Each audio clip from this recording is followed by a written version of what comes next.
If you haven't had an opportunity to watch the Hunger Games Mockingjay Part 1, stop listening now, major spoilers, here we go. I give this one 6 out of 10 stars. Absolutely one of the best films as far as the way that it looks, the feel, the vibe, the camera angles, the presentation, the color palette.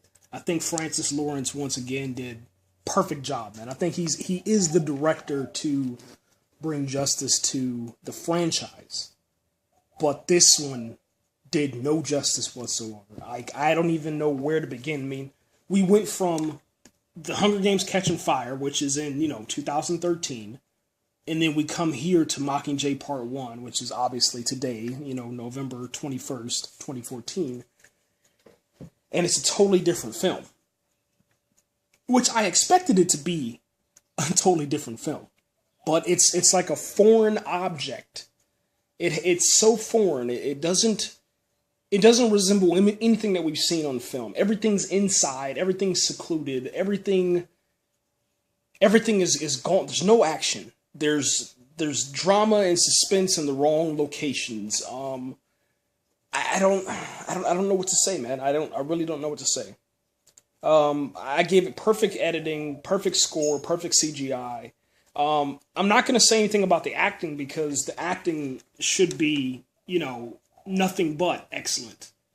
From the late Philip Seymour Hoffman, Donald Sutherland, Woody Harrelson, Liam Hemsworth, and even, Liam, he's pretty horrible as an actor, but he did a great job, for Gale, his role. He did a good job. I mean, there's nothing like that. Julianne Moore, I mean, come on, man. As President Coin, she should be able to deliver. I mean, you've seen Carrie, the remake, the reboot, with Chloe Grace Moretz, and she was the mother. It was like, whoa, this is scarier than I thought it was going to be. Come on, this is Julianne Moore, okay? Everyone did a great job, man. I think Jeffrey Wright and Philip Seymour Hoffman, I think their performances stood out above everyone else. I will say that. I was even surprised, man, with Josh Hutcherson with Peeta. Like, his performance. Like, okay, here's the thing. Peeta's one of those characters where, you're like, what? Like, why is the dude so weak? But today, during, the Mockingjay Part 1, this dude, and I don't want to spoil anything, okay? I'm not going to spoil anything, but this dude showed so much range in his performance. Like, I'll put it this way. I wouldn't be disappointed to see him nominated for some sort of supporting role. Okay? That's I'll go that far and say that, because we're talking about Peeta. Peeta, who covers himself inside of any environment, and he can hide, okay? Peeta that takes an arrow to the knee.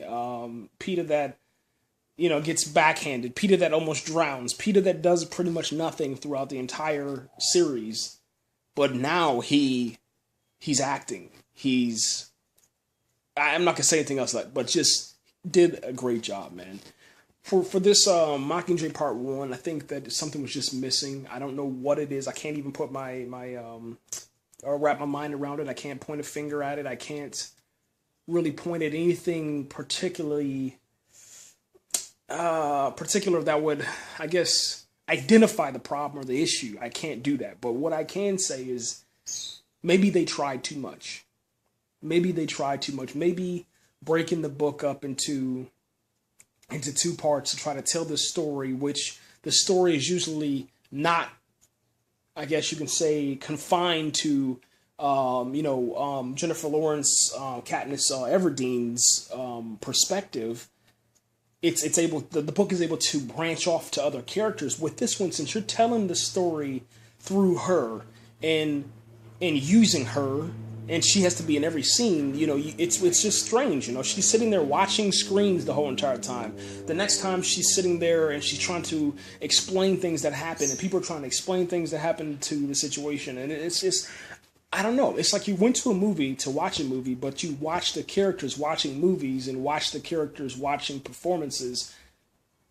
I don't even... I mean, there's even one point in the movie and this is a spoiler, but there's one point in the movie where they're making propaganda film, and it seems as if they're actually making fun of themselves. Like they're poking fun of themselves, like saying, well, we know we're going to have a lot of CGI in here. Let's just kind of show the audience how we do this. And then it's such a horrible performance, such a really, really bad performance by Jennifer Lawrence. And it's done on purpose. Not like bad performance like she did a bad job. No. She's doing such a horrible performance trying not to act that you end up laughing because you're like, what is this? This is, I mean, it's funny. She's not, her character, Katniss Everdeen, she's not supposed to be an actress. She's not supposed to know how to inspire the revolution and ignite people and get people pumped up and fired up. She's not supposed to do that. But I guess it was just so funny to see her trying to do that, but trying not to do that.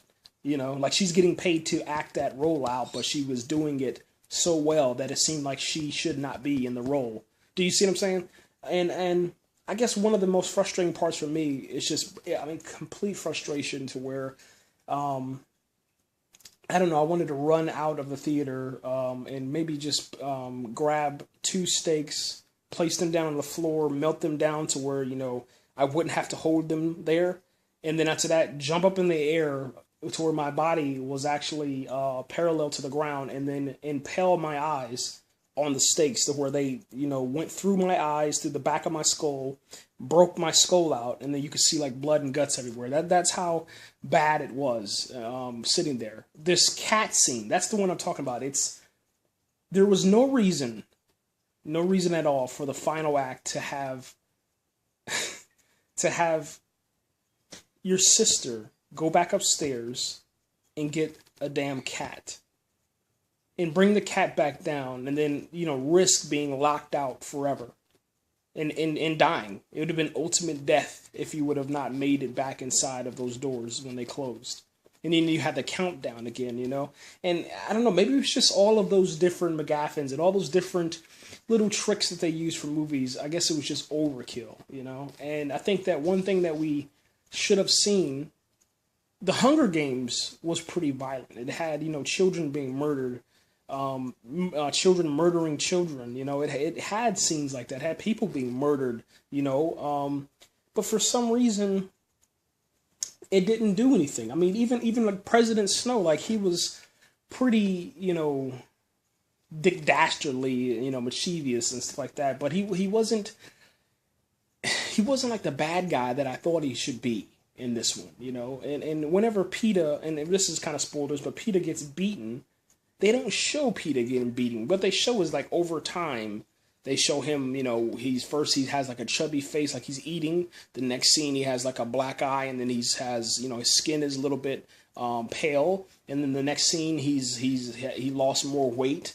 And then throughout that whole entire ordeal, you see him at the end, and that's the end product. But I think I wanted to see that. I didn't want to hear about it. I wanted to actually see that, And I think that would have had me more invested into the ending.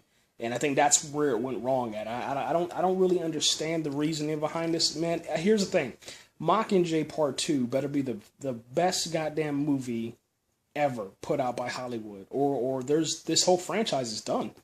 You can forget, and I'm talking about the studio executives. If you're listening to this, you can forget about, me purchasing a $150 limited edition Blu-ray box set for the Hunger Games. You can forget about me reordering books for the Hunger Games franchise. You can forget anything. You can forget about me going out and buying Mockingjay pens. You can forget about me recommending, people to dress their kids up. You can forget any of that. I'm not going to unbox any action figures. I'm not doing any single thing about this movie if this Part 2 isn't badass.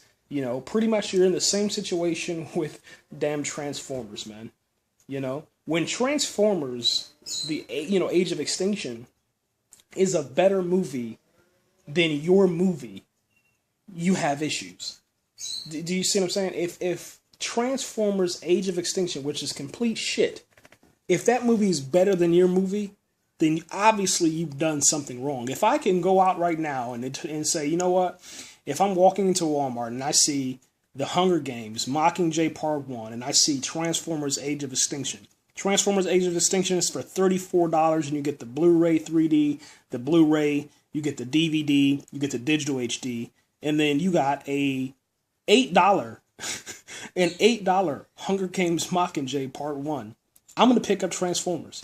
Do you see what I'm saying? That's where we're at right now. It's that bad.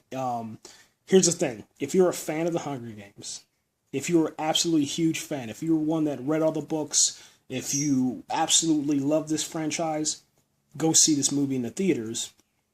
If you're not a fan of the Hunger Games, wait for it to be available for rental and only pay $3.99 for this. It's not worth anything more than that. I'm out of here, guys. Thanks again for watching.